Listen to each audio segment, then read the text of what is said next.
Hey, salut à toutes et à tous et bienvenue, on est de retour sur le plateau des joueurs du dimanche en direct du festival de Cannes. Plein de jeux à vous présenter et aujourd'hui on a une petite interview qui va vous intéresser puisque on accueille Yann de Bombix. Et vous le savez, Bombix c'est un de mes éditeurs préférés puisque c'est notamment un de ceux qui m'ont fait découvrir le jeu de société moderne en l'occurrence. Puisque moi vous le savez, j'ai démarré cette chaîne notamment après avoir joué à Abyss et Abyss c'est chez Bombix. Bonjour Yann, Bonjour tout le monde, ça va bien? ça va impeccable. Ça se passe ce festival dans les Ouais, ça meilleures se passe conditions? bien. Ça se passe bien, ça a modifié un peu le principe d'avoir une journée de plus, on savait pas trop où on allait, en fait c'est très très bien. Ouais. Ça nous permet de nous roder et là maintenant on est ok. Bon, eh ben, tant mieux si ça se passe parfaitement bien. Tu as plein de choses à nous montrer aujourd'hui, mais juste avant de s'intéresser aux jeux, moi j'aime bien m'intéresser aux gens. Yann, Eh ben on s'installe, on y va, vas-y. qui es-tu? Je m'appelle Yann et je travaille chez Bombix depuis pas mal d'années, j'ai fait différentes choses au fil du temps. Commencé par faire un peu d'animation. Aujourd'hui, je gère en fait tout l'événementiel et la communication pour Bombix et le relationnel un petit peu avec les partenaires étrangers aussi. D'accord. Ça fait combien de temps que tu travailles chez Monvix? Je crois que ça doit faire entre 8 et 10 ans. Ok, donc ça fait un petit moment. Il est comme dans... il est chez lui. Donc quasiment 10 ans que tu es chez Bombix. Et alors pour ceux qui connaissent pas Bombix, qu'est-ce que c'est? C'est une maison d'édition, ce n'est pas un distributeur, vous êtes distribué par Asmodée, c'est ça? C'est exactement ça, Et- une maison d'édition, ouais. Quels sont les jeux les plus connus de Bombix? Si on regarde en termes de vente ou de renommée, on va dire que ça va être Takenoko, Ouais. qui était une coédition avec Matago. Ensuite, il y a eu Abyss, effectivement. Et puis, depuis, d'autres jeux comme Codex Naturalis, comme Lueur, comme Sea Salt and Pepper, comme Pixies. Ah, et si Salt voilà. and Pepper, gros succès aussi, effectivement. Pixies, Knarr aussi, ouais. Pixies qu'on a pu faire dans les Master J2S cette année, c'était très cool aussi. Ouais. J'ai bien perdu. Euh, Donc effectivement, pas mal de jeux assez renommés, dont certains dont on va reparler dans cette interview un peu plus tard, vous allez voir. Mais le jeu que tu mets en avant cette année notamment, c'est Refuge, puisque fait. ça vient de sortir. Ouais. Ce Refuge est sorti fin d'année dernière. Et après Tiens, vas-y, quelques semaines. On va montrer la boîte. Ouais, on va montrer la boîte. Refuge, c'est cette boîte-là. C'est ce jeu, un jeu de Gérald C'est Catio. tout coloré, c'est illustré tout par blanc. Sepio. Ça ressemble à aucune boîte de jeu qu'on connaît. C'est Et c'est stylé. ça qu'on aime bien. Bah ouais, tu m'étonnes. C'est un petit peu notre style de faire des choses qui se voient pas forcément ailleurs et qui nous plaisent nous d'abord. Si ça plaît pas, tant pis. Si ça plaît, bah, c'est parfait. Ouais. Mais bien évidemment, on essaie de faire des choses jolies, mais on aime bien sortir des sentiers battus, quoi. Ah bah parfait, très bien. On va avoir le plan avec la table là, comme ça on peut bien montrer le jeu. Alors Refuge, on a déjà entendu parler sur cette chaîne puisque on vous en a parlé, je crois, pendant les Board Game Awards, si je ne dis pas de bêtises, puisque on avait tourné une vidéo où on expliquait un petit peu le principe du jeu. Mhm. Si vous aimez les randonnées, Ouais. vous allez bien aimer Refuge. Ça va, je le Non, mais résume bien. c'est parfait. C'est C'est ça, hein. exactement ça. Chaque joueur fait une petite randonnée. C'est un jeu d'initiation au backbuilding, un jeu familial en fait, d'initiation au backbuilding et au stop ou encore. Deux notions qui sont un petit peu barbares quand tu les prononces comme ça, mais en fait c'est super simple. C'est d'améliorer la possibilité de piocher des bonnes tuiles. Et en fait c'est hyper familial, hyper simple. Et on joue un des petits randonneurs qui allons se promener. Chaque nouvelle tuile est une étape de cette promenade. Et il y a un élément qui est commun à tous les joueurs et dont il faut se méfier, c'est la météo. Parce que dès Eh qu'il oui. fait mauvais, ça fout en l'air. Ça fout en l'air toute ta balade, quoi. Effectivement, donc ouais, système de backbuilding, tu disais, où on va essayer d'augmenter nos probabilités d'avoir ce qu'on veut avoir dans notre sac. C'est un jeu que tu qualifierais de plutôt tout public, initié. Visuellement, ça a l'air très tout public, Ouais, mais il y a quand même du matériel. complètement tout public familial. D'accord. C'est-à-dire que c'est accessible. Même des gens qui n'ont jamais joué des jeux de société sont capables de jouer à ce jeu-là sans aucun problème. Ok. Donc c'est vraiment une porte d'entrée aux jeux de société d'une certaine manière, avec monsieur et madame tout le monde, avec des enfants à partir de 8 ans sans aucun souci, et vers des notions qui sont potentiellement un petit peu pointues, on va dire. Le backbuilding, c'est pas comme ça, ça fait un petit peu peur, mais en fait c'est super simple. Oui, en fait, c'est parce que nous, on met des mots sur à peu près tout, Oui. mais sans dire aux gens que c'est du backbuilding. Tu leur dis juste, bah là, tu vas récupérer des trucs, tu vas le mettre dans ton sac, et puis quand tu vas mettre la main dedans et que tu vas sortir quelque chose, il va se passer quelque chose de plus ou moins positif pour toi. Sans s'en rendre compte, les gens comprennent le truc, ils n'ont pas besoin C'est de exactement mettre ça, ouais. des mots dessus, quoi. Tout à fait. Refuge, c'est pour les 8 ans et plus, c'est de 2 à 4 joueurs, et c'est 30 minutes pour la partie. Mhm. C'est sorti depuis combien de temps? C'est sorti depuis la fin de l'année dernière, je crois novembre, Ouais. mois de novembre. Ça fonctionne très très bien. Ça coûte combien? Ça coûte, oh, de la colle, alors là tu me poses vraiment des questions. Ouais, mais J'aurais ça dû arriver, intéresse ceux qui payent. 35 euros, je crois qu'on est à 35 euros. Ok, dans ces eaux-là, donc oui, on est dans les tarifs, on va dire, plutôt accessibles pour une boîte de cette taille-là. Très bien. Est-ce que, tu as l'air de dire que le jeu fonctionne déjà pas trop mal, Ouais. est-ce que ça veut dire qu'il y a déjà des projets d'amélioration du jeu, d'extension, ce genre de choses, ou c'est pas encore Pour prévu? l'instant non. Pour l'instant D'accord. non, on n'est pas là-dessus. On a beaucoup d'autres projets qui sont dans les valises et qui tapent à la porte et on aime bien avoir plein de choses en route. Donc pour l'instant on laisse Refuge s'installer tranquillement sur les tables des joueurs et si d'aventure ça doit arriver, ben, ça arrivera tranquillement aussi quoi. On n'en Si fait vous, pas d'obligation. si vous voulez tester le jeu, vous pouvez aller du coup sur le stand de Bombix, directement au Festival des Jeux. Vous êtes à quel stand? Stand des amoureux 1402. Bah voilà. Le 14 Voilà. février, vous ne pouvez pas l'oublier, effectivement. Alors, Refuge, c'est le jeu du moment. Oui. Mais vous avez plein de projets à venir. Ouais. Les mois à venir vont être assez consistants. On va avoir, à la suite de ça, on va avoir, si tout va bien, courant juin, 2 extensions qui vont arriver. Ok, Nous, on aime bien sortir des extensions avec des petits formats, donc ça va être des petits boosters de cartes ok. qui vont venir s'ajouter à 2 jeux qui sont pas plus gros non plus. Un pour Pixies Ah oui, donc là, on fait pas beaucoup Voilà. plus petit que Pixies. Ok. et une deuxième pour Sea Salt and Pepper. D'accord, donc effectivement, Voilà. les deux mêmes boîtes du même format, c'est vraiment le truc que vous emmenez dans le train pour vous occuper avec votre voisin de table. Et ces extensions qui apportent quoi comme mécanique? Alors pour Pixies, ça va amener un nouveau principe de cartes qui vont permettre d'être bicolores, donc qui facilite le jeu. C'est-à-dire Ok. qu'une même carte, au lieu qu'elle soit verte, elle est verte et jaune. Par contre, elle va potentiellement avoir une contrainte qui dit, bah voilà, ok, elle est verte et jaune, mais elle va te faire -1 sur chaque carte bleue que tu as dans ton jeu aussi. Ok. Donc, il va falloir un petit peu s'amuser avec ça. Et dans Pixies, pour ceux qui connaissent, on a la possibilité d'avoir ces cartes de 3 manières, soit face visible, Oui. soit retournée, soit doublée l'une sur l'autre. Ouais. Et face retournée, dans le jeu, dans la fonction de base, elle ne rapporte rien. Et là, dans cette extension, elles vont rapporter 5 points chacune. Chacune. Chacune. Ça veut dire qu'on va commencer à marquer les points d'une autre manière Hmm. et d'accélérer potentiellement le jeu énormément. Et ce scoring de 5 peut aussi être augmenté de +1, +2, +3, donc monter à 6-7 points par carte retournée. Ce qui change complètement la manière d'interpréter les possibilités, en fait. Ok, intéressant. Donc ça, c'est pour Pixies et pour Sea Salt and Pepper. Alors la première extension de ces Salt and Pepper s'appelait Extra Salt. Ouais. Voilà, bah celle-ci va s'appeler Extra Pepper. Tout D'accord. simplement, voilà. J'ai cru que tu allais dire, là, c'est Non, bien. non, non, Extra Pepper comme le poivre, évidemment, la petite touche rigolote. On aime bien s'amuser avec tous ces petits jeux Donc de c'est mots. quoi là? C'est qu'on peut attaquer l'autre Non, c'est qu'il va y avoir une condition de manche qui Mhm. va s'appliquer à tous les joueurs. D'accord, comme un événement quoi. Ouais, comme un événement. Par exemple, qui va dire dans ces Salt and Pepper, on peut gagner si on a les 4 sirènes. Mhm. Et ben, sur une manche, par exemple, on va pouvoir dire que cette manche-là uniquement, la condition de victoire, c'est pas 4 mais 3 sirènes. Et, ouais. Ça facilite la victoire. Et là, du coup, tu vas peut-être jouer différemment. Là où peut-être d'habitude Ouais. tu jouais pas trop les sirènes, là tu vas peut-être essayer de choper. Exactement, ça Ok. va modifier en fait la perception que tu as des cartes. Par exemple, les coquillages sur une manche peuvent valoir beaucoup plus que d'habitude et les pieuvres vont beaucoup moins. Des choses comme ça. Et la petite particularité, c'est que cette carte-là, elle va poursuivre son chemin durant la manche suivante, en étant attribuée soit au joueur qui a le plus de points, soit à celui qui en a le moins, histoire de rapprocher et d'éviter les grands écarts. Hmm. Que quelqu'un parte très très loin devant ou quelqu'un soit complètement à la ramasse, quoi. Ok, très bien. Je vois que tu as un autre jeu sous la main. Ouais. Est-ce que tu veux nous en parler? Bah oui, je suis là Il est pour là pour ça, ouais. hein. Bah je suis là pour ça, exactement. L'autre jeu dont je vais vous parler, il arrive au mois fin novembre. Ça s'appelle Bug Run. Alors je vais vous le montrer ici sur cette caméra-là. Sacré Voilà. lapin, hein. Alors un lapin ou un hamster un peu guerrier même. Ah, c'est un hamster, ouais, il est ouais. vénère. L'idée, c'est qu'on va incarner des insectes. C'est Ok. un petit peu les bugs contre les pets. D'accord. Voilà, c'est des petits animaux qui sont pas forcément les plus jolis. A priori, la guêpe, le scarabée, la mouche qui agace parfois. On les aime pas trop, mais on préfère finalement le chinchilla, le petit chat, le petit chaton, le petit oiseau. Bah oui, d'accord, mais il y a une raison à cela. C'est que les beaux, ils ont mis les moches en prison. Et que nous, on va jouer les moches, qu'on en ras-le-bol de se faire martyriser, et ils vont s'échapper. Vous entendez le Voilà. chat? Vous allez pouvoir sortir de prison. Voilà. Parce qu'il estime forcément que c'est vous les moches. C'est Voilà. ce qu'il est en train de vous dire, Carl. C'est cadeau, Bon. c'est cadeau. Attaquez-moi sur le chat, je vous attends.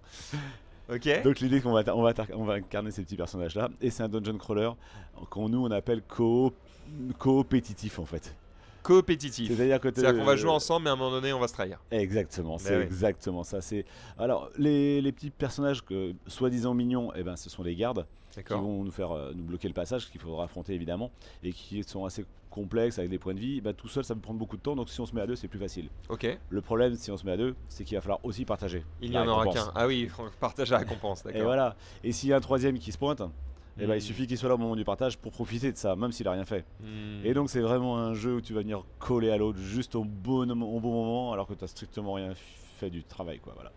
C'est vraiment un jeu super C'est un jeu d'opportuniste. Ouais, complètement. Qui se joue de 2 à 6 joueurs. Ok. Un jeu des Lertinchon, donc Grégoire Larget, Franck Critin et Sébastien Pochon. Ça sort quand? Ça sort fin août. D'accord, donc ça va être votre jeu de la rentrée. De la rentrée, exactement. Et on va lui laisser un petit peu de temps pour s'installer, parce que le dernier de l'année, ça va être un jeu qui s'appelle Légion. Et celui-là, il arrivera en octobre-novembre. D'accord, donc pour Légion, Noël. j'ai rien à vous montrer. J'ai pas de boîte. Parce que on n'a pas de visuel, on n'a pas de boîte. Mais par contre, tu vas nous raconter une histoire. Ouais, je vais vous raconter une histoire. C'est l'histoire de Yoann Goupy, qui est l'auteur de Pixis, qui a imaginé un jeu un jour et qui en a parlé à Bruno Catala. Et Bruno Catala, ils se sont dit tiens, est-ce que tu ne travaillerais pas ensemble sur ce projet-là? Et à force de discuter, ils se sont dit, Bruno aurait dit bah en fait, ton jeu il irait super bien dans l'univers d'Abyss. Est-ce que ça t'intéresserait qu'on réfléchisse potentiellement? Et puis ils en ont parlé à Charles Chevalier.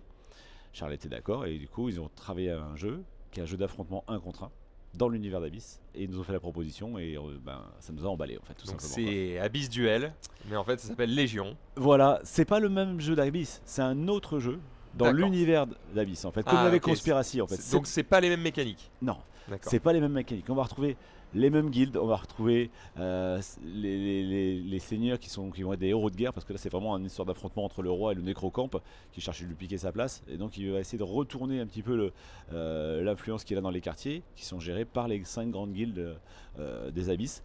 Et c'est vraiment du 1 contre 1 qui est hyper nerveux, qui dure 20 minutes, des règles hyper simples, un tour de jeu, tu poses une carte, t'achètes, tu recrutes ou pas un héros, tu refais ta main et c'est fini.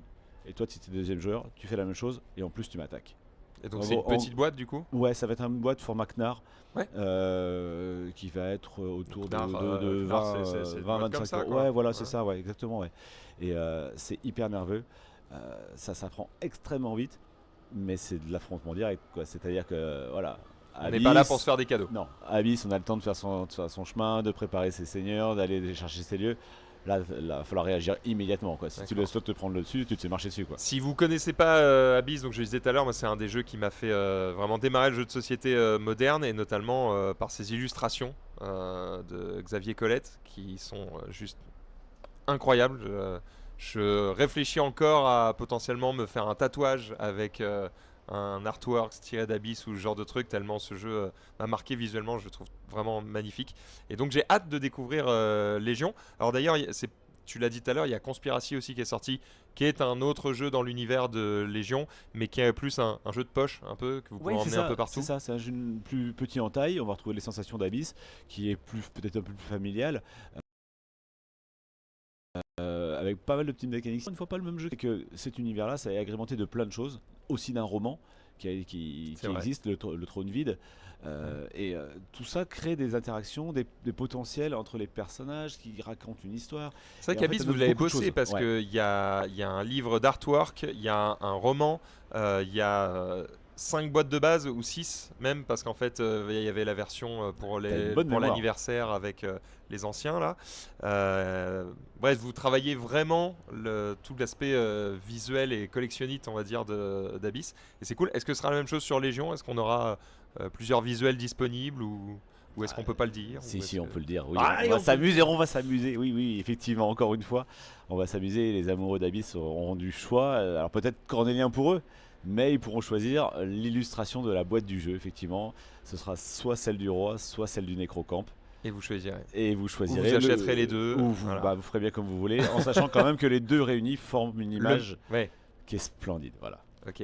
Est-ce que le fait d'acheter les deux permettrait éventuellement de jouer à 4 ou un truc comme ça? Ouais, en 2 tables de 2, mais ça ne n'ira pas plus loin. C'est juste. Ok, vous achetez les deux si vous voulez faire des tournois, les gars. Voilà, exactement. Ouais. Ça pourrait être cool, ça. Tout à fait. Ça arrive prochain. Fin d'année. D'accord. Tu sais Tout à déjà fait. combien ça va coûter? On va être autour de 20-25 euros. Quelque chose comme ça. Donc Ouais, c'est ouais, ouais. pareil, ouais, boîte petit format, donc budget accessible aussi. Ok, trop bien. Bah, beaucoup de projets à venir. Est-ce que peut-être des trucs encore plus lointains? Est-ce qu'on peut aller en 2026 peut-être pour hyper les gens? 2026, allez, on va dire Cannes 2026 de ou l'année prochaine? 2027. Alors, premier truc pour Cannes pour l'année prochaine, on risque d'avoir rapidement un jeu d'enquête Ok.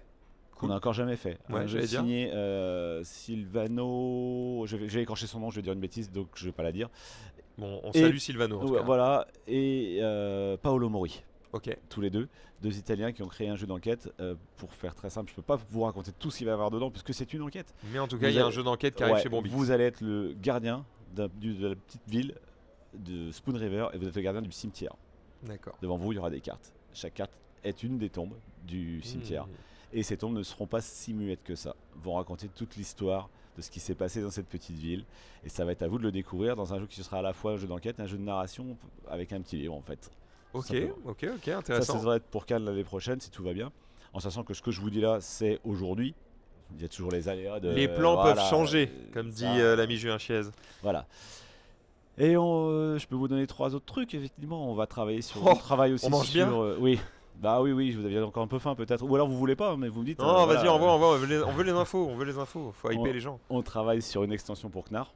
Ok, cool. Une vraie extension, pas juste quelques cartes. Mm. Une vraie extension qui fera 40-50 cartes avec la possibilité en plus d'avoir un autre axe de développement pour marquer des points dans ce jeu-là.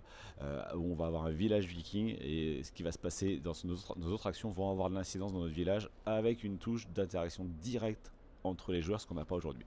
Ok. Et ça va être plutôt très sympa. Thomas Dupont est en train de nous préparer ça, c'est vraiment vraiment super. Ensuite sur 2020, alors cette extension de Knar ça devrait être autour de vraiment en 2026. Ok. Et ce que je vais vous dire là maintenant, ça va être 2026-2027, c'est vraiment pas calé. Donc là, on est loin. Ouais, Là, on est loin, c'est dans vous vos pouvez, rêves. commencer à imaginer, mais je vous donnerai pas tous les éléments parce que je les ai déjà pas tous. Évidemment. Concrètement, la première chose, c'est qu'on va officialiser effectivement qu'on va travailler avec Johan Levet sur la V2 de Myrmes. Et oui, on en avait parlé un petit peu. On avait fait une émission avec Johan Levé où il nous avait parlé un petit peu de toute sa carrière, comment il était, comment il a été amené à devenir auteur de jeu. Et on avait beaucoup parlé de Myrmes et justement, on avait parlé d'une nouvelle version à venir. Et elle arrive. Ouais, Elle arrive. Elle arrive tranquillement, pour rien cacher, pour être complètement transparent. Encore ce matin, il était chez nous à l'appartement et il faisait des sessions de test avec 12 joueurs qui ne connaissaient pas cette version-là pour voir comment ça évolue. Johan est quelqu'un qui a besoin de beaucoup. Oui, parce que c'est Tester, pas juste beaucoup une réfléchir. réédition, Non. on met un coup de pinceau et c'est reparti. Non. C'est qu'il il a été modernisé. Exactement.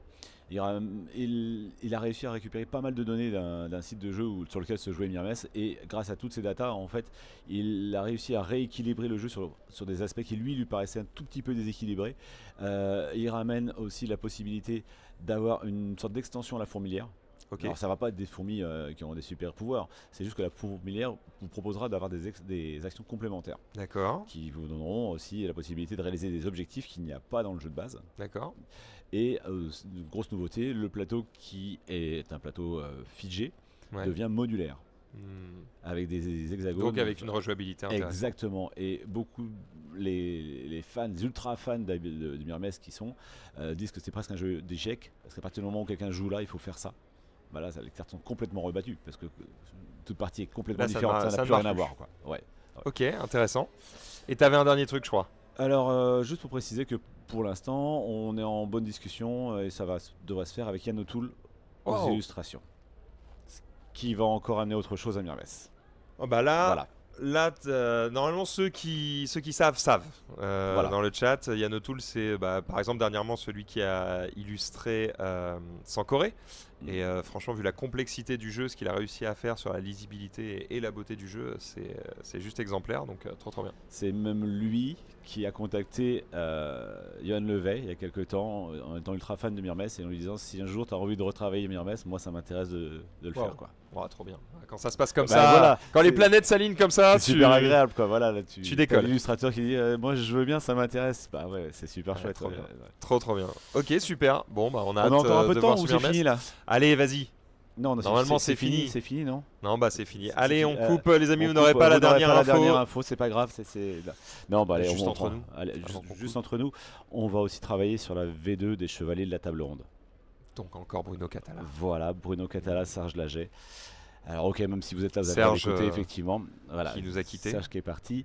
Et c'est un jeu qui tient énormément à cœur à Bruno, qui avait très envie de finir la modernisation de ce jeu. Ils avaient commencé ensemble et voilà, ça s'est arrêté parce que pour différentes raisons, dont une majeure qui fait que Serge Laget n'est plus là aujourd'hui. Et Bruno a mis beaucoup de temps à retravailler, à se sentir le droit de retourner travailler sur cette version des Chevaliers de la Table Ronde. Et il s'y est remis. Et il nous a demandé, il nous a fait l'honneur à Bombix de nous proposer de travailler avec lui sur ce jeu. Et nous, on considère ça comme quelque part un honneur parce que les Chevaliers de la Table Ronde, c'est un des tout premiers jeux coopératifs réellement, où en plus dans le jeu, il y avait une histoire, il y avait un fond, il y avait une vraie tension, et il y avait aussi un félon qui était là, qui c'est un jeu où tu peux trahir cette coopération, pas forcément, mais il peut être là, et du coup ça crée une tension palpable autour du jeu. Pareil, c'était un des premiers jeux que j'ai découvert et que j'avais adoré à l'époque. Donc hâte de découvrir cette nouvelle version aussi. Voilà, alors ça risque de nous coûter un peu plus cher effectivement que ce qu'on pensait. J'espère qu'il n'écoutera pas, mais normalement aux illustrations ça devrait aussi être Pierrot. Bon, qui a pris une certaine valeur encore supplémentaire depuis hier soir, voilà. Ouais, désolé. Voilà. On va falloir augmenter son cachet. Bravo à tous ceux qui ont gagné d'ailleurs, effectivement. Ouais, c'est vrai. Si vous avez suivi, si vous n'avez pas suivi là d'ailleurs la cérémonie de remise des prix de l'As d'Or, eh bien on l'a commenté en direct hier sur cette chaîne. Ça a très bien marché d'ailleurs. Merci à vous d'avoir été aussi nombreux à suivre cette cérémonie sur la chaîne. Merci Yann d'être venu nous présenter tout ça.